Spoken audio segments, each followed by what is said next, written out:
because to me what's more important is not where you graduate in your class, it's where you're going to be in 5 years, 10 years, and 15 years. So then you have to now look at another problem. The other problem is that the dominant industry in my country, sector in my country, is the services. So whether it's financial services, whether it's retail, wholesale, or tourism, it is services. The organizational structure of those businesses are exactly the same, which is line staff, supervisor, middle management, and executive. Now, how many people who are at line staff over their life would become a supervisor? If we want to say an extreme number, maybe 30%.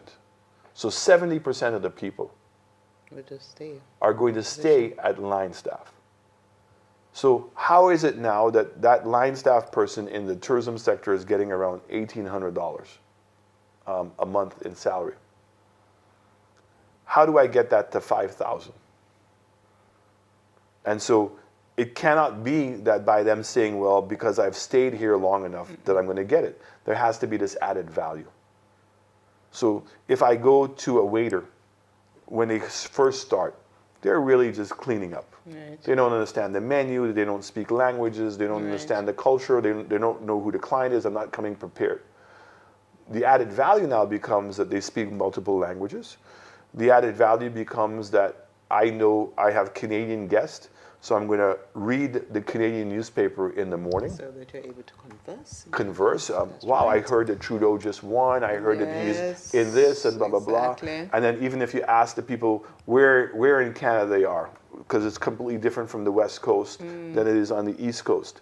It's value added, all right? It's value added. And then, oh, wow, you're a vegan. Oh, you know what? My guy can do some amazing. It's not on the menu, but let me help you out. Right, exactly. Okay? And understand all the different ailments that people have. That is the added value. So it means a person can stay as a waiter, okay? And see an increase in the salary, and that they're adding value overall. And that goes with all the different sectors. Now, where is that going to come from? Are we going to have now associate degrees? Do we have special tech vox schools that are continuously helping people to train in order to be able to upgrade themselves? And for a person to say, this is what I'm going to do, and I'm going to become the best at it. And so maybe he starts off as a waiter in a hotel, but then now he's going to become a waiter in a premium restaurant. Okay? Absolutely. And so the change is still as being as a waiter, but there are different variations that he can go. These are the things that we have to talk about.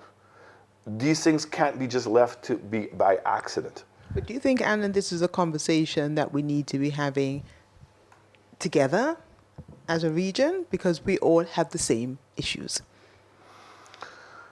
Education, health, services. Regionalism is something that's on a paper. Oh, okay. Scrap that. I am the biggest regionalist. Why? Let's take the correspondent banking issue, the whole idea of de-risking, which comes down to an issue called compliance, right? And when I went to meet with the Canadian banks, guy who I knew for a while, so it was a frank conversation. He said to me, Alan, we think of the CARICOM as one P&L in our whole balance sheet. Balance sheet, yeah. And it is the smallest P&L that we have. So when I lost money on Bahama Mar, as an example, it wasn't Bahamas, it was CARICOM. When Barbados was being downgraded and I had to increase my reserves, it wasn't a loss to Barbados, it was a loss to everybody else. And within that P&L, there's 8 currencies and 8 different regulators.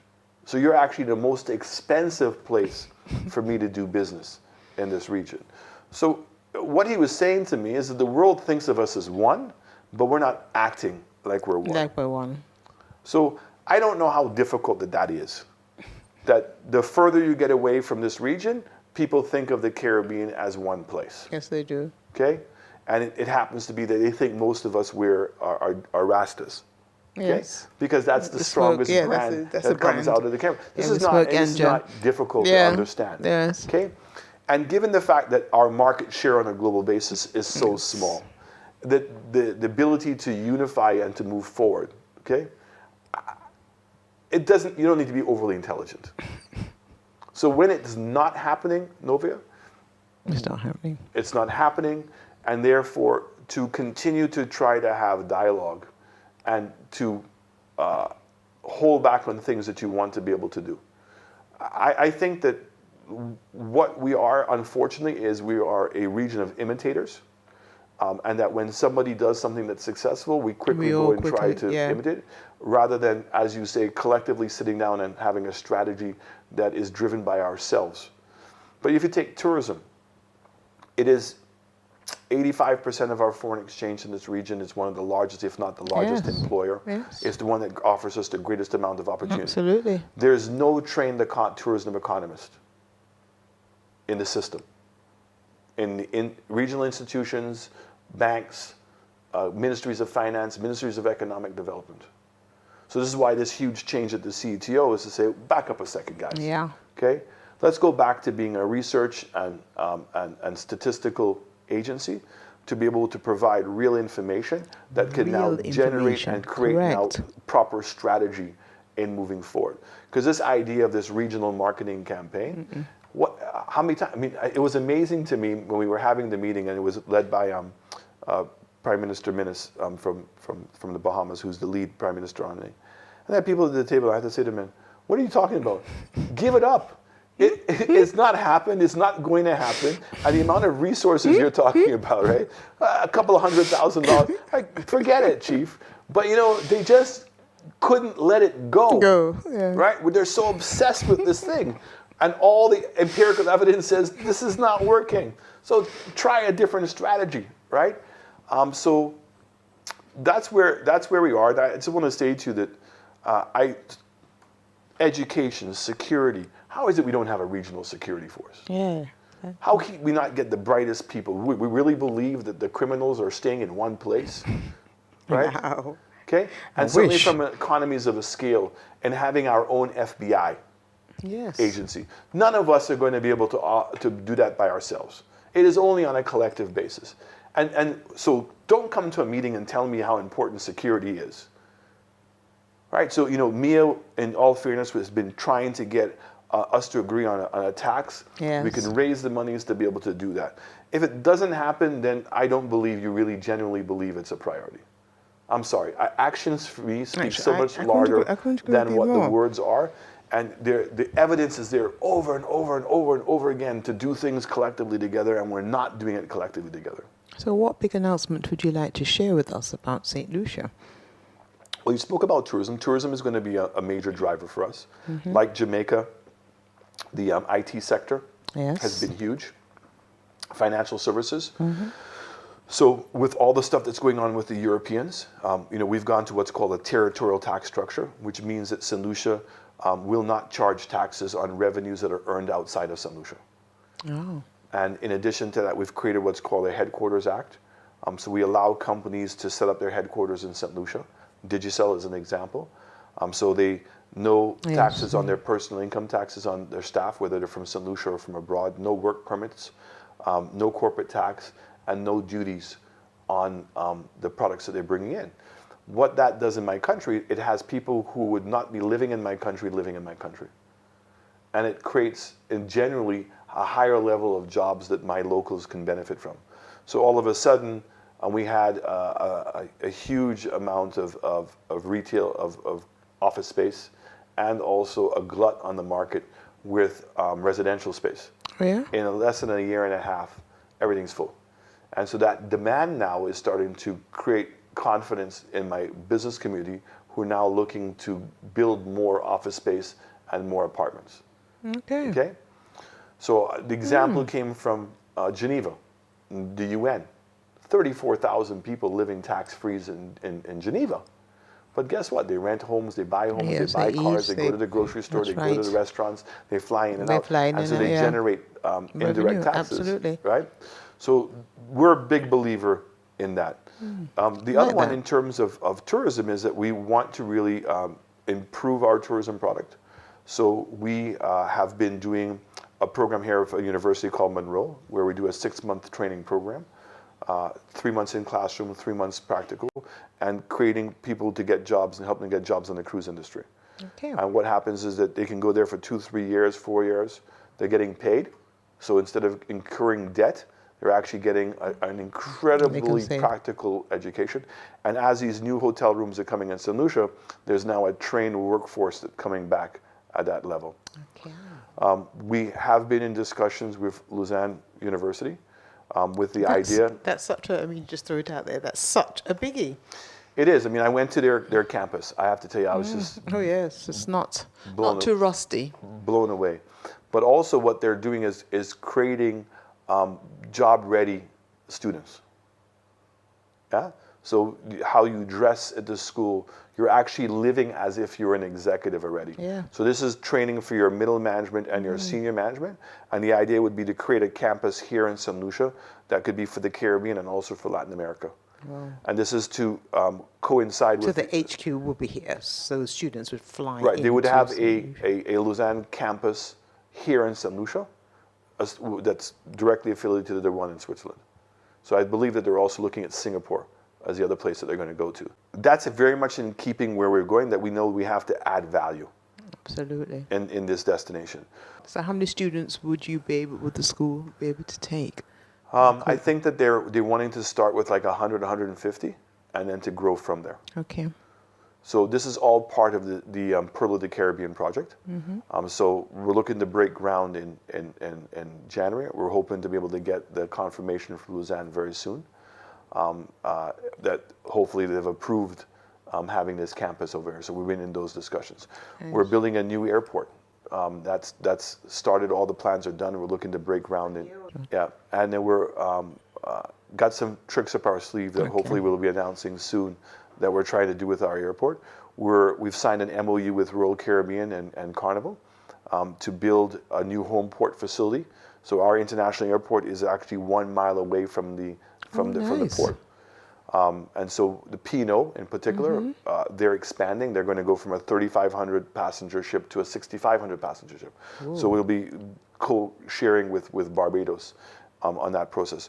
We're doing a major upgrade of our Castries Harbor. We're not increasing the capacity, but we're increasing the quality of what we're doing there. We're now in the process of building a new cargo dock outside of the Port Castries, so making that level of separation. We're spending about $150 million US. We've already started up until the end of next year on new roads. Well, not new roads, sorry, on improving the existing roads, also making them more resilient. Wider, better drains, and also where necessary utility wires on the ground, and also slope stabilization. So in critical areas, you're not going to have all these massive landslides. Okay. So these are the kinds of things that we're building into our network. We've spent $75 million on expanding water in our country. So the silting of the dam, new water facilities in Dennery, new water facilities in the south end of the island. We've seen an expansion of the IT sector. We have about 2,000 hotel rooms of different levels that have committed to start. I was really sad that the Sandals had not started yet. Right. That was all ready to go. The neighbor took the government to court. They've lost the first case. They've appealed. The rule of law is in existence here, and it's a very tough situation because there's nothing wrong that Sandals is doing. They're perfectly within their rights in terms of what they're doing. It's a beautiful project. It would have been 400 additional suites into the country. So, that's a project that should have already started. In fact, would be coming close to its completion at this point. At this point. And these are the frustrations sometimes in the government that you have. You see that you're doing the right thing, and it's just to get these things executed. Right. So there is a significant amount of work that's taking place in St. Lucia. Nice. December 13th, we're having our first horse race. Much excitement. Much excitement about. Some Jamaican artists are coming to perform. Yes. So all very, very exciting. I mean, the festivals that we've done, we took the Jazz and Arts Festival and have actually made it now a summer-long festival. So we've now gone back to having a real jazz festival that's only jazz. It was phenomenal this last year. It's going to be even better this year. We have then Carnival has just taken off, and I've Yes. always thought that our local culture should be the biggest festival. So we have Carnival and Creole Heritage as becoming the two largest Nice, festivals in nice. St. Lucia. Then you have Roots and Soul, we have Food and Rum, and we have Mercury Beach, and then we have the Cricket. So we have festivals all year round. Oh, now. yeah, right. Nice, very nice. So every month there's There's something taking place. So you don't have that slow season in tourism. And also, look, the Jazz Festival had reached a point of diminishing returns. Yes. Every additional dollar you were bringing, any extra artist, was just taking space from a tourist because there was nowhere to grow. Exactly. You know, so there is a size that you want to have as a festival, and on an island like St. Lucia, it's more about the quality than it is about the size. Right. In order to be able to draw these Very, international very, people. very, very true. We have a really interesting concept called village tourism. So we have a company that we've created that acts like a franchise. So all of the small business people, small hotelers that want to get into business must first be re-registered, like if you're being part of a franchise. We do a test, we help train you. We then provide middle management, we provide the software, both accounting and marketing. We become the central source of towels and sheets, and we act like a real franchise. Okay. And this is to create an incubator to assist. So again, now people who've been in the industry for 20 years and want to own their own place. So whether it's a restaurant, whether it's a gift shop, whether it's a small hotel. And then we have a beautiful property in the south, Sandy Beach, where there's a concrete road. We're going to make the concrete road into a pedestrian walkway, develop behind the walkway. So we're going to actually improve the facilities on the public beach, lifeguard stations, washroom facilities, basic food and beverage outlets, football, volleyball, all that kind of stuff. And then all the hotels are to the back, very much like a South Beach, but okay. in our own architecture. Right, And nice. so we put in all the infrastructure, water, electricity, and sewage, sell off the smaller lots, give them an architectural theme that they have to stay within in terms of it. And I'm really excited by that project. And we're going to have really phenomenal incentives because with the home porting comes with pre and post vacations for the cruise ship passengers. And this would become an ideal location of between 3-star and 4-star properties. Right. Is where we're looking to be able to have there. So St. Lucia will continue to have a very diverse mix of tourism product. The goal is to get to around 10, 12,000 hotel rooms. We have another golf course that's coming in. So Sandals is taking over the golf course with Greg Norman. And we have Ben Crenshaw coming in. Okay. There are some schools of thought as to whether that they're going to compete against each other. But golf, as a golfer, if there's 2 or 3 or even 4 the more golf the courses, better. then it starts becoming a golf destination. Correct. And I think that with the Correct. number of rooms we have coming in, I'm not really anticipating that that's going to be a problem. And we're getting great reviews. I mean, St. Lucia's tourism numbers continue to rise. Nice. I'm very proud of the fact that How when many we came tourists do you in, get each year? just over 1.2 million and just over 400,000 land stay vacationers. Okay. We have seen our unemployment rate when I came in, it was 25%. It's been dropped to 17. I think that by next summer that number is going to be down significantly. We've seen youth unemployment, which was at 44, is down to 34. And we expect that number to come down even even more further. soon, particularly with the IT centers. So Right. the IT centers really have been great for young women in particular, who seem to be excelling that. And we're seeing the salaries that they're getting really is above where the other markets have been. Right. And that's really, as a prime minister, that's the number I'm looking at. It's not about just creating the jobs, it's creating jobs that are generating the salaries that can really be beneficial. And so that means that we've got to reduce our electricity costs, reduce the transportation costs, become more efficient. So we're rolling out e-government. The first one's going to be the driver's license, followed by civil status, taxation. All these things eventually will be completely online. Okay. And you are going for a second term. Yeah, I mean, elections are in 18 months. Right. We're not even thinking about elections right now. We still have Just- our foot very hard to the Your pedal. boots on the ground. Okay. So I would say to you by next summer is the first time I'll start Really kind of coming to look up and see where we are, because the sentiment of your population is very critical in terms of developing Very a true. campaign. 3 things that you'd want to be remembered for as a Prime Minister of St. Lucia. 100 years from now, when somebody's in the annals and they look up, they're like, who's that? Hopefully, a quantum leap, because at that point, it's not going to be about personality. It's really going to be about, numbers. And so hopefully that I'm they so would happy you said that. they would have all of a Yes. sudden seen statistically that there was this blip. And somebody would have said, wow, what happened there? Was that an anomaly? Did something happen in the world? And it would maybe force people to maybe think a little bit more about what we're doing. And so I'm hoping that blip is there Right. to be remembered. Okay. That's still not determined. I think we're seeing success, But it's not where. but where I want to take it to, so I said to them, I wanted to be able to double my GDP within 10 years. I want to be able to bring our credit rating to an A, higher than an A. I want to be able to